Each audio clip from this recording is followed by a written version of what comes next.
It's time for Pure Performance.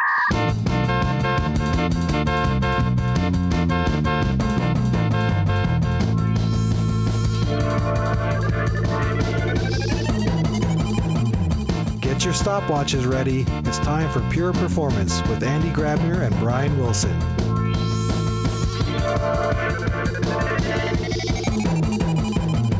Hello, everybody, and welcome to another episode of Pure Performance. My name is Brian Wilson, and just to prove this isn't a recorded intro because I say the same thing every time, I'm doing it this way. So, hi, and here's my co-host, Andy Grabner. Andy, it's been a long time since we chatted. How have you been since yesterday? Since yesterday evening? Not too bad, actually.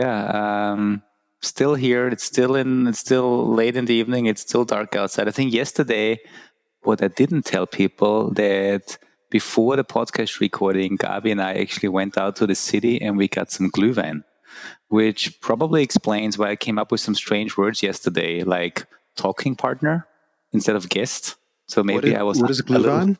Glühwein. It's sniffing glue. No, it's like mulled wine. It's mulled wine. Okay. I never heard. I'd never heard that before.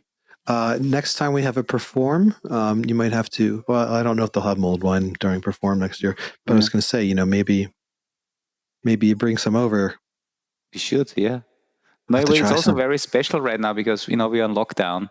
Yeah. And so all the Christmas markets won't happen. And so we were like walking through the streets of Linz yesterday, and then we found this little, like a food truck, and they're opened and they sold punch and mulled wine. And so we decided to have a mulled wine and then walked back home. And then I did the podcast under the influence a little bit. Hopefully I still didn't mess it up too much. But our speaking, we do have a speaking partner on today, right?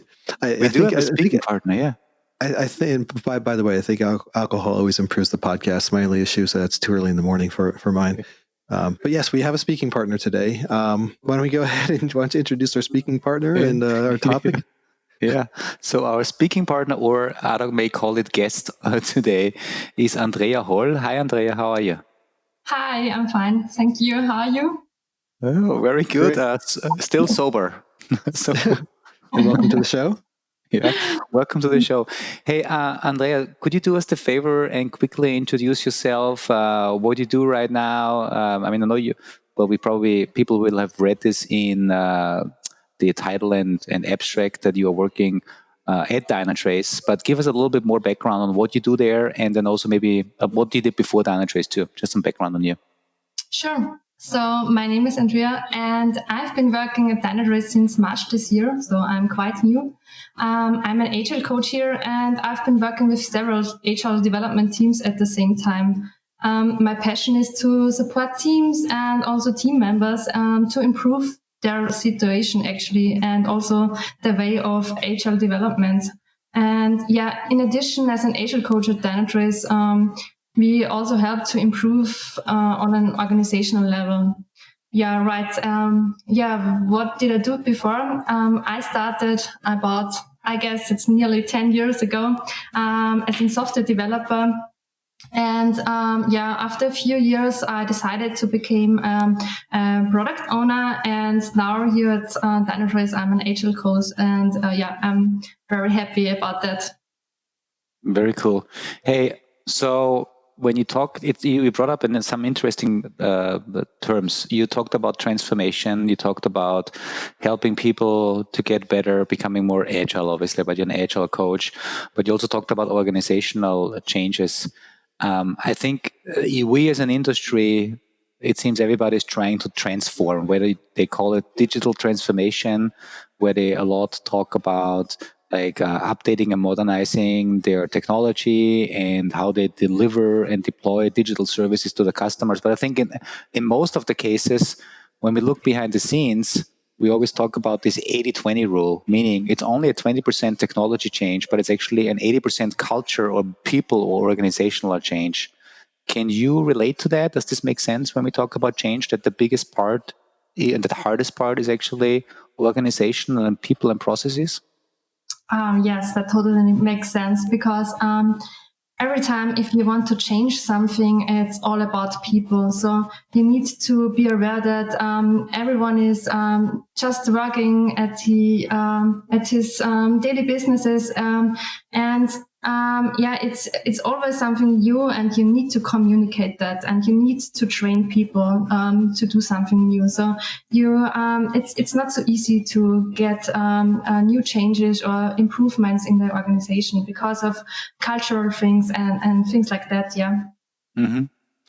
Now, here's the big $1 million question for you. Well, everybody tries to transform and they need to transform, yet it seems there is no blueprint to just say, we do these 10 steps and then we have transformed.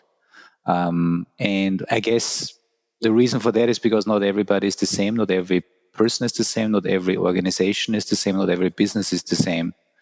Yet, I know in our conversations, I think it was with Adam Auerbach, a couple of months ago, we talked about agile frameworks. I think the term SAFe came up, the scaled agile framework. Yeah. Right? Remember that? Yep.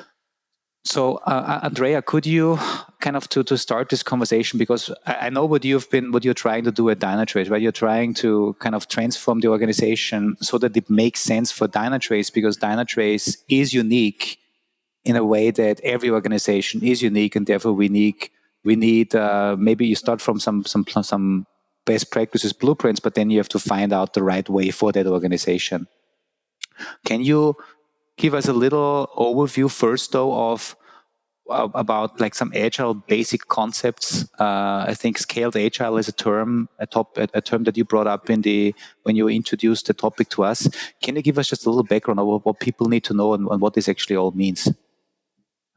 Sure. So first of all, when we talk about scaled agile models, I think we should go a few steps back and talk about the whole idea about agile software development, because I think this is very necessary to know if you think about the scaled agile concept.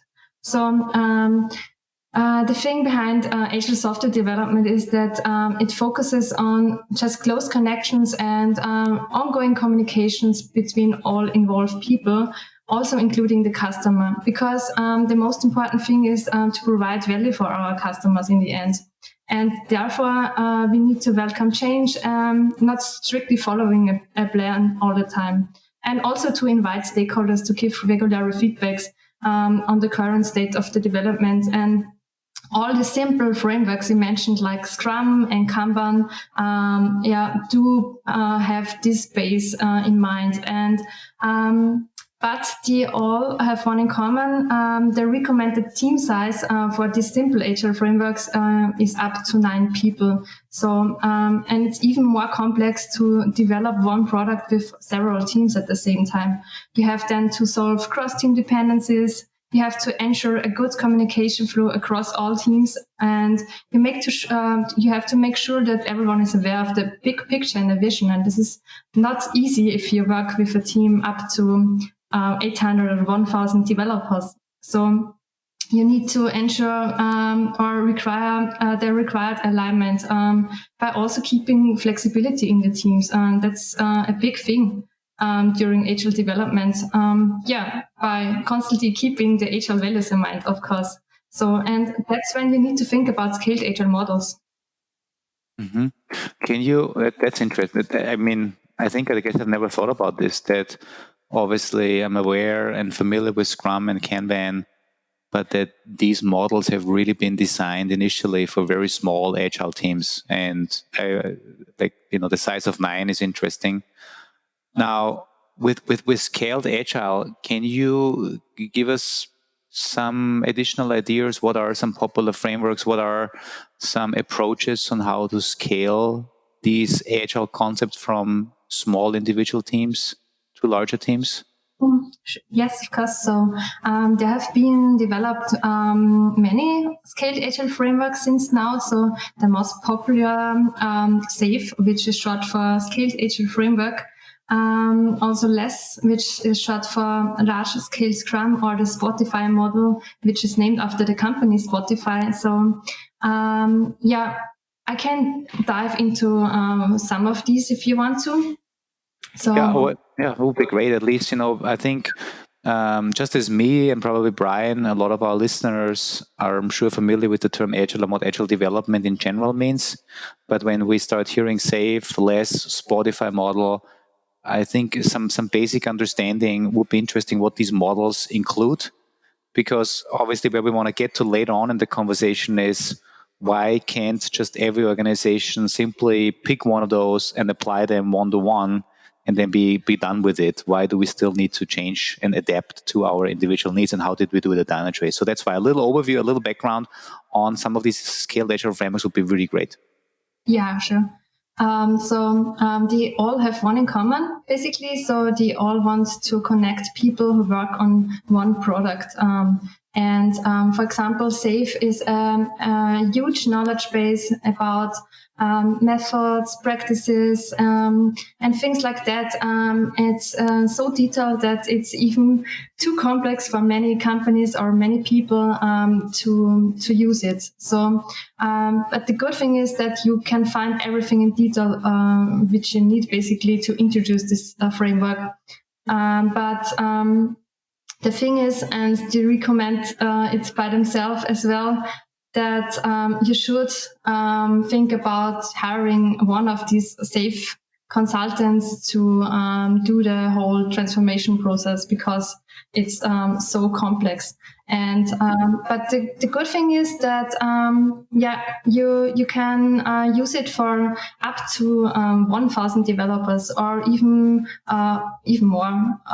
But you could also use it for fewer teams. So just thinking about 4 or 5 teams. So it offers you structures, workflows, and things like that you can overcome these cross-team dependencies, that you have a good planning situation and a good working deployment workflow.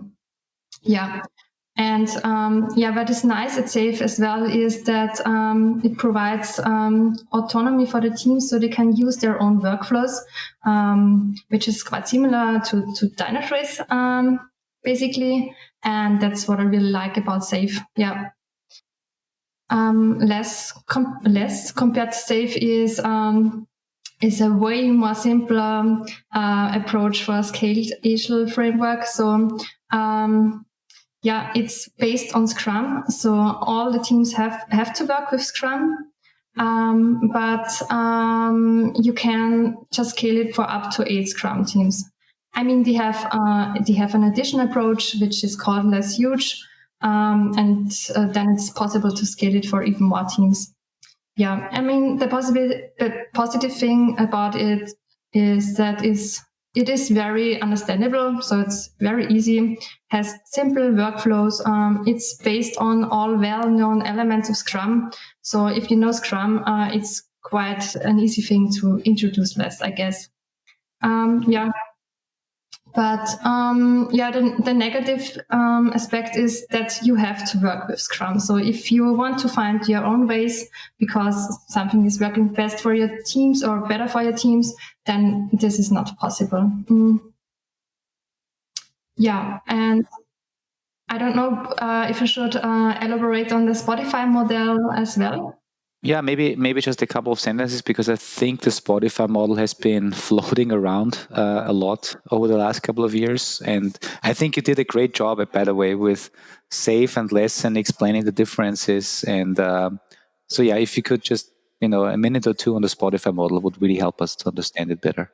I mean, the Spotify model is named after the company, as I said, and it's so well known because of the success of this company, actually. So it was published in 2012, and when they published it, they had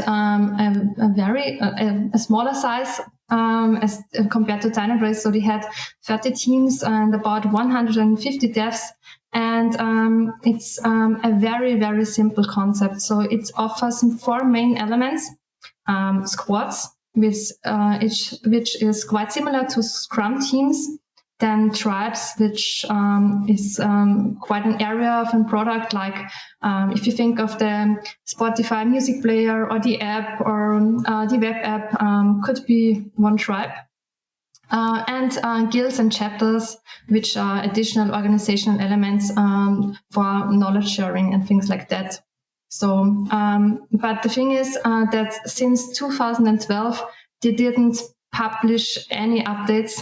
So we don't know if they did any further improvements because, he didn't publish it. But I think that they have very nice culture videos published based on this framework.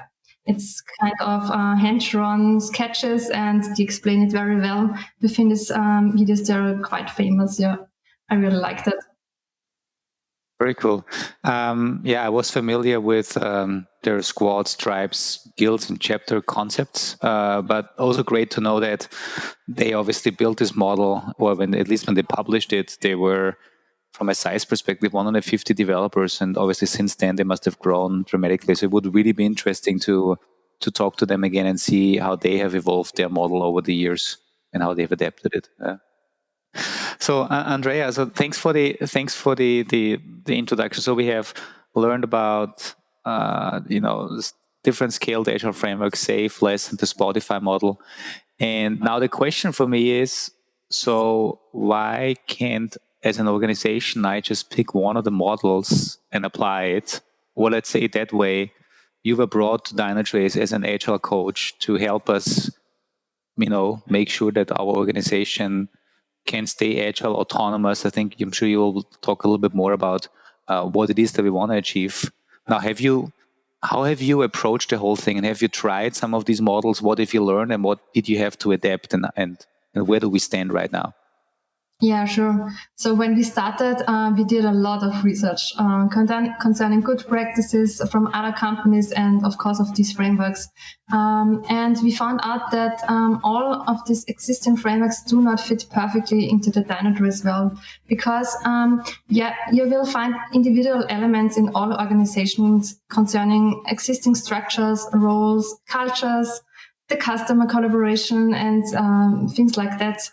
And of course, at Dynatrace, we have a lot of well-working elements, which we would like to keep in future. For example, our open-minded culture. We believe that decisions should be made by those who are the experts in their fields. And also, I talked about autonomous teams. We believe that every team should find their own processes, events, workflows, and everything they want to use because it simply works best for them. So, we also have 8 solutions at Dynatrace with different sizes, meaning that they have a broad range concerning the number of teams and team members. And there are many well-established organizational team structures as well as roles. So, and the interesting thing is that I read about a survey which was conducted in Germany at the University of Koblenz, and they asked 650 companies about their scaled Agile framework approach. And it's very interesting that 44% said, and that was the second highest number after SAFe, that they're gonna use their own approach. So I think that's very eye-opening, and that's just what I said. Every company has their own approaches and their well-working elements which they want to use in future, and then it's very difficult to use one of these existing frameworks. Mm-hmm. So 44%. That's. But you're right. I mean, this is an eye-opening number because it just means there's no. I mean, these blueprints that we have are obviously just not universally applicable. And I think that's also the uniqueness of every company, that you find your own way, your own culture, and maintain your own way of doing it. Because every company also had history, right? As you said, right? We have a history in how we build things and how things work, and then you don't want to completely force yourself into a model that is completely contradictory to some of the aspects of what you have been doing for a long time. Yeah. So, and let me ask you a question. So you came on board, you said in March or 9 months ago, and what besides doing all the research on what's out there and finding these things like the Koblenz research. What else did you do then? How did you then analyze the situation at Dynatrace to figure out in which direction we need to go? Because I think our listeners that also are at the same kind of step in their transformation, they also most likely want to hear from you. Okay, what did you do next in order to figure out what to do next, basically? That's a good question, because I think it's very important to get to know the context. So first of all, we conducted a qualitative survey within Dynatrace. So we interviewed 10 people at Dynatrace and asked them for what challenges they do face at the moment. And there were some quite interesting results. For example, many people said that it's getting more and more complex with more and more people, and that it's important to clarify all the roles and responsibilities and things like that. Yeah. And also said that the wish to have more collaboration convention, but also to preserve autonomy and flexibility. So you want to have these guidelines, but also to have freedom in the usage of these guidelines. So no strict rules at all. That's an important thing. And I mentioned before, and the organizational culture, and that was also a thing which was said during the interviews, that people had concerns to go a few steps back when changing the way of collaboration concerning the organizational culture. So you can see how much people at Dynatrace lost the culture here. Yeah. So that was the first thing. And then we started to define the first draft of the way how we are working. Just a simple concept, which we are then wanted. Then we wanted to have feedback from our colleagues and so on. So then we started to we founded a community actually, which we call Let's Rock Agile, and I really liked it. I really liked his name.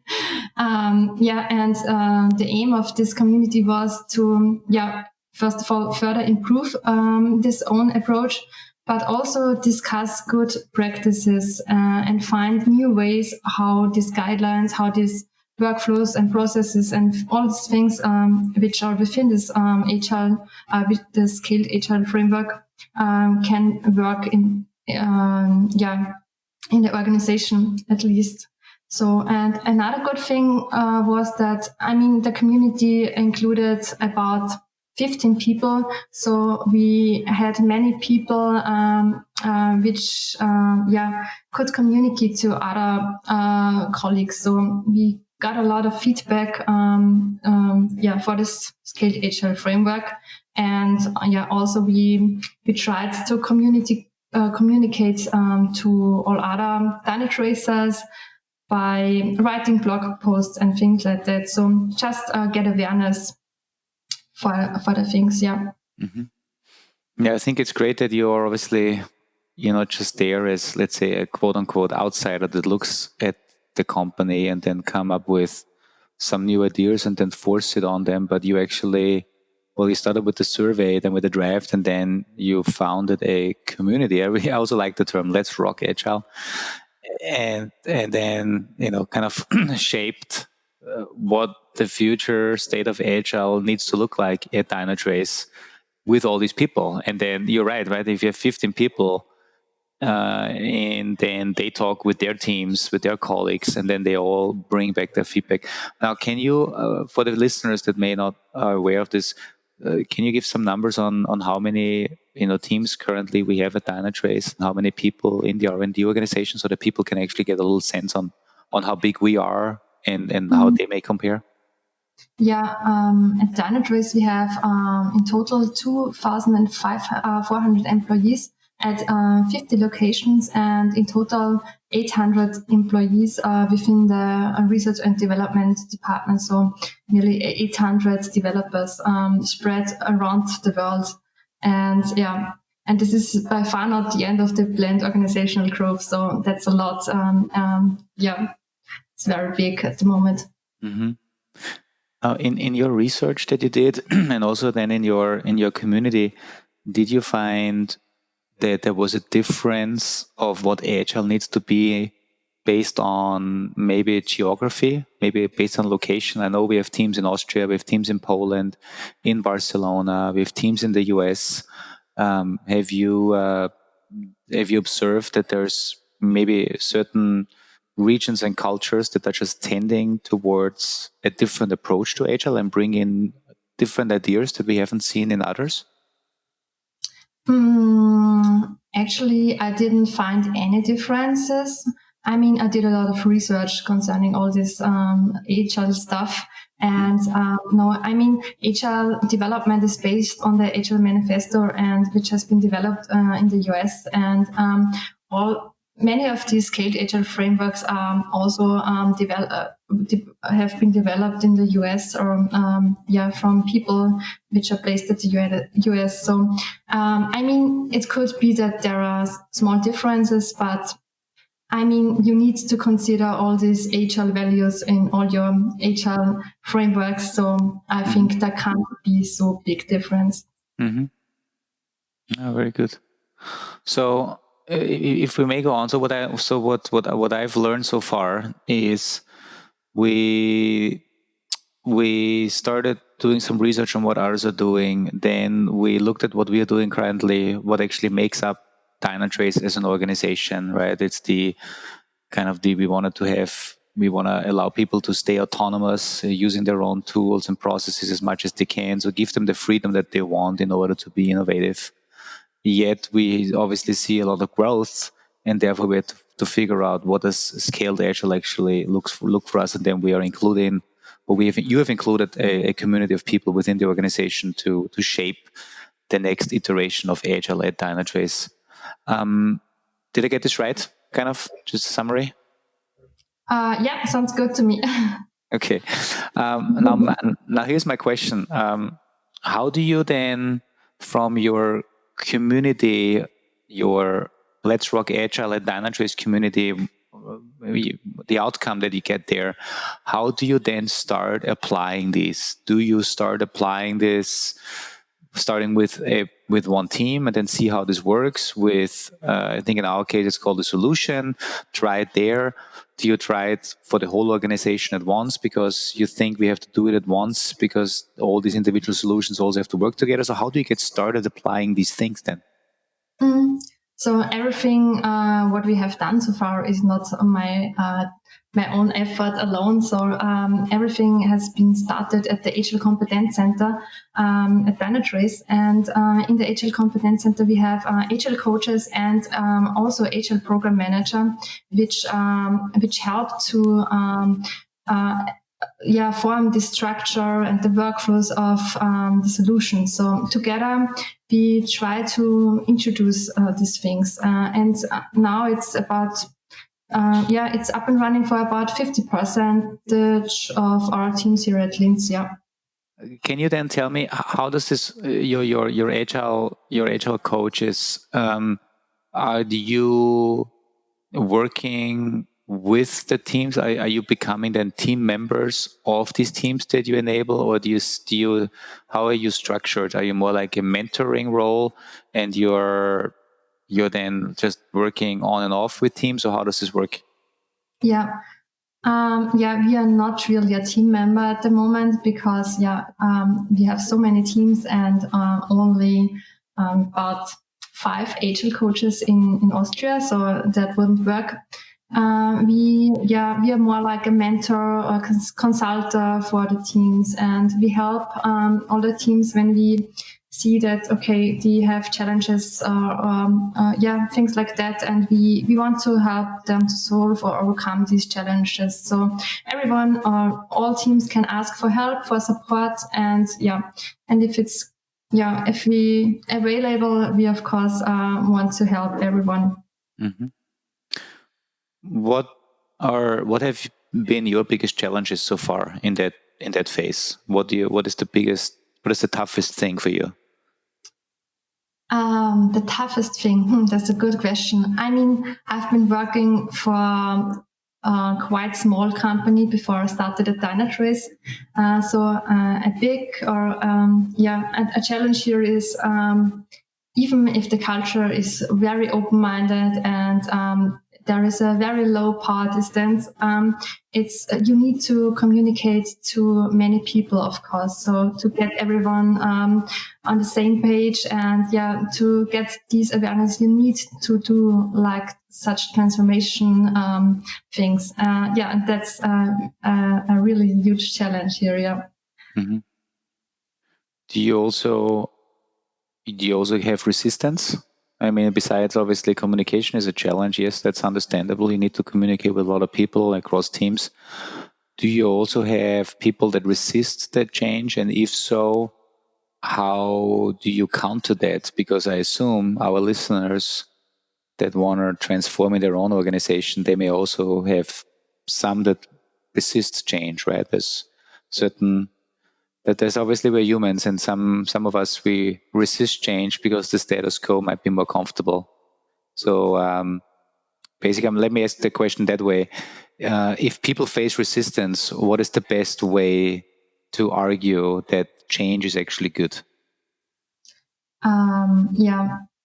That's also a very interesting question because, of course, you always will find someone who don't want to go the way with you because of any reasons. It could be fear, it could be something else. And the thing is that you need to talk to the people, to explain everything in detail, and also to explain that it will improve in future, and so that they will benefit from them, and so that the fear is not necessary at the time. So, but you need to talk a lot to people, but that's necessary, and this is a good thing. So I think you mentioned that the process is not done yet. It's a constant learning and constant evolving. But what are the next steps for you now? So what, besides helping more and more teams to get on board? I think you said 50% of the teams in Linz have already been onboarded, and that's, I think, roughly, as far as I can count, we have about 400 or so people working out of the Linz office. What's next? We will continue with our work at Linz here, of course. So the next thing is that we want to finish, at least finish a first version of the scaled agile model, and also to communicate or to publish it internally and also externally. Mm-hmm. And we will, of course, continue all the time improving it. So we will, every time when we work with this concept, with these guidelines, we will find things that don't work as good as we thought at the beginning. So there's always things to do. And I think we have a lot to do in future with this concept and with this large-scale agile approach we have here at Dynatrace. Mm-hmm. Now, did you come up with a great name like S or Safe or Spotify model? Did you have a... That's not so easy. I mean, we are still working on that. It's not easy to find a name, which is easy to use, and So we're still working on that, but I hope we will find a good name in future. Yeah, I mean, you can call it. I think Andy, you might want to suggest the Andy model. Sounds good to me. Yeah. I mean, you definitely, you could call it the Dynatrace model, but then that's a ripoff of the Spotify model, right? I mean, that's too easy to guess, but I'm pretty sure. I thought, Andrea, because in leading up to this podcast, you sent us some notes on what you want to discuss, and the term that I see in that email is, it's under quotes, but it's called the Agile interface. I kind of like that, right? I mean, I'm not sure. That was just a working title, so it's not the title which we are going to use. Mm-hmm. But the Agile interface was because of the concept that we have just this kind of building blocks in the model, so everyone can use these elements he needs and adapt it for their own needs, and that's why we called it the Agile interface. Yeah, but as I said, it's only a working title, and maybe we will find something better. So if you have any ideas, I'm open for that, of course. Yeah, we'll Brian, we should do a shout out to our listeners and come up with some ideas and let us know. Yeah. Good idea. Somehow you have to work in The Sound of Music. Of course. Well, the Von Trapp model. Yeah. Figure out if you can make Trapp, TRAPP work. Right, that's got the A for Agile. Performance process. Yeah. You might be able to make it.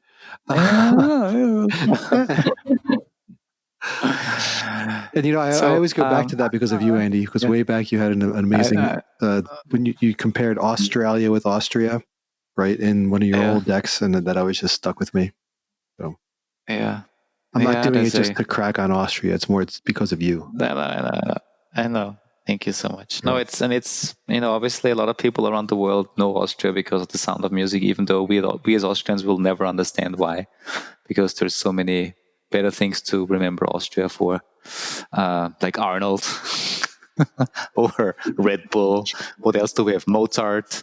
We have Mozartkugeln, exactly. Falco. Falco. See, exactly. Here we go. Yeah.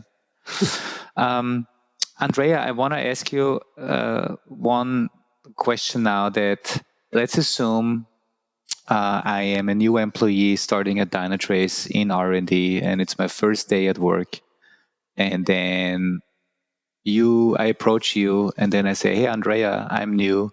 Can you please explain to me the scaled Agile framework we use here at Dynatrace, and what are the building blocks?" So if you, I assume you have like a short version description of like our models, like in the Spotify model, you have the squads, the tribes, the guilds, and the chapters.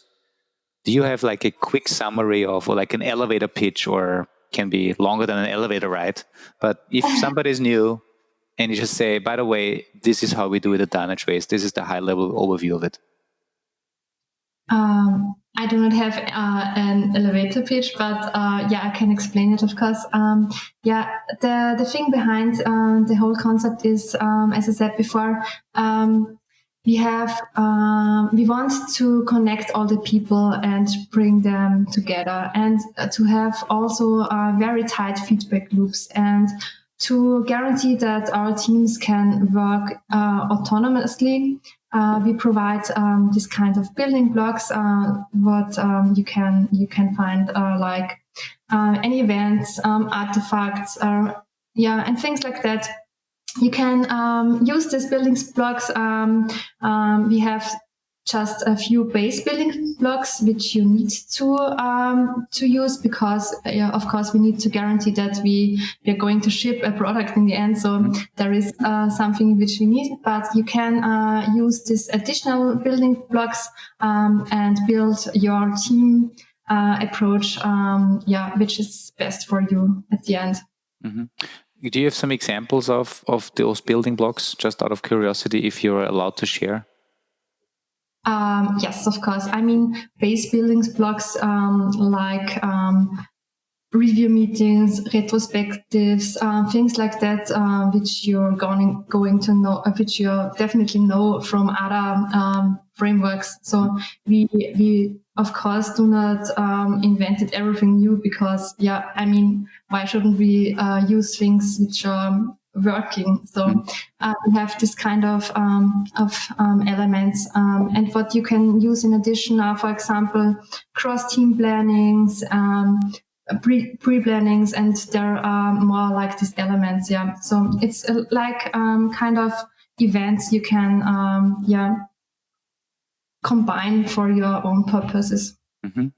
Okay, so that means makes a lot of sense. So building block. I mean, now I understand also what you mean with building blocks. Like if for my own team I want to make sure that I can go to your, let's say, catalog of building blocks, and I see how I should run my review meetings, my retrospectives, how I engage with cross team plannings, and then to make sure that all the teams are aligned. And so I think that makes sense. That's the thing that I was missing, kind of. What do you mean with building blocks? And now I get it. Okay. Very cool. Andrea, is there anything else that you want to advise to people that are listening to this episode and say, hey, I'm also at the brink of, which agile transformation, which agile way is it going to be for me? Or maybe they're not happy with the current way of doing things and they want to do something new. Do you have any piece of advice? Also looking back to your last, 9 months at Dynatrace or even before that, what can you tell people that they should or should not do? Just as like some final remarks. The most important thing is that don't be afraid for the transformation because you will always face a lot of challenges during the whole transformation phase, but it's worth it. So you need to emphasize all the people and just I don't know, help people finding their way through the transformation phase. I mean, that's I guess the most important thing in such kind of transformation phases at least. Yeah. It's like everything in life, right? If we need coaches sometimes, or people that help us on an important step where we are changing our regular patterns. And it's always good to have somebody there that shows us the new way and then also helps us the first time we walk this new way and go in that direction. Absolutely, yeah. Very cool. Brian. Yes, Andy.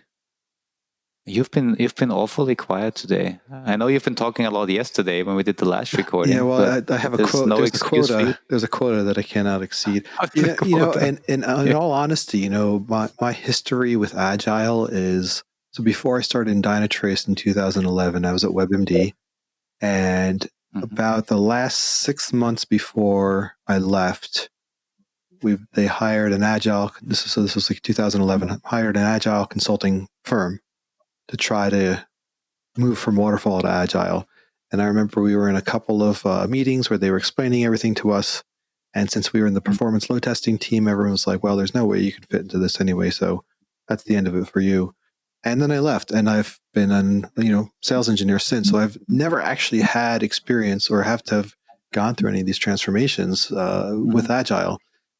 It's something, especially if you think about it from traditional load testing point of view, it's always kind of mind-blowing. Like, how are you going to do load testing in 2 weeks, right?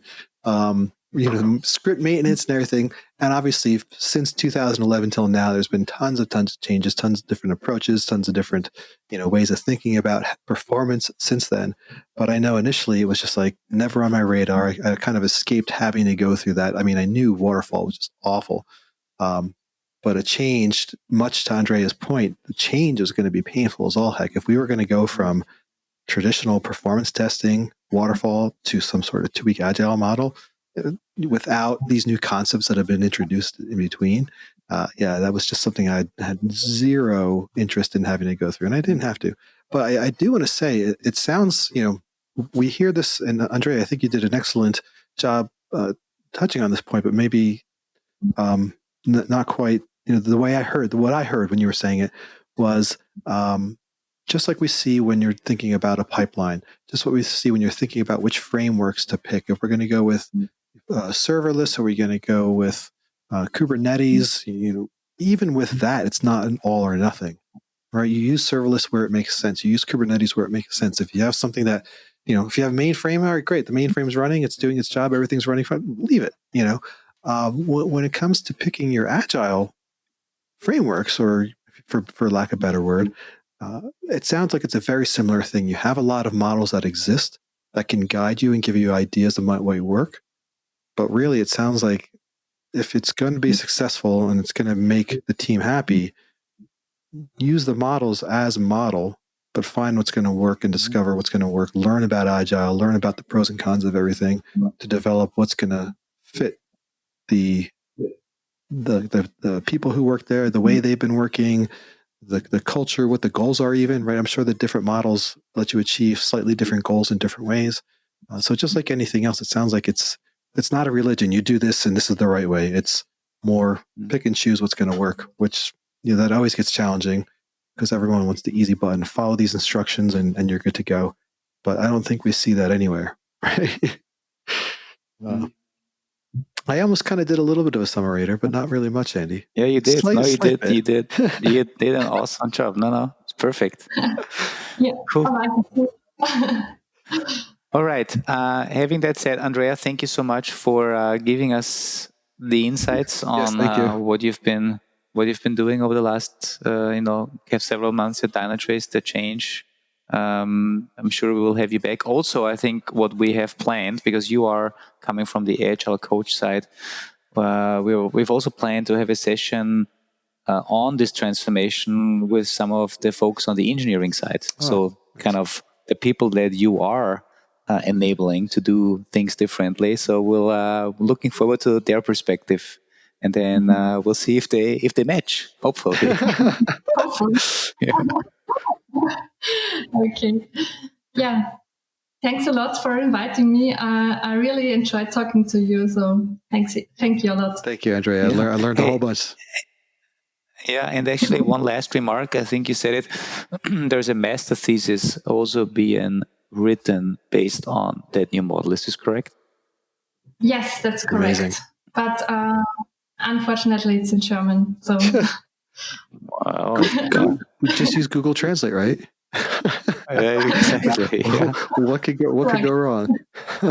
Yeah, or a good reason to pick up Duolingo or some other app to learn German as a second or third language, right? And you have to learn another language? Oida. Oida. Hey, that was good. That was really good. Okay.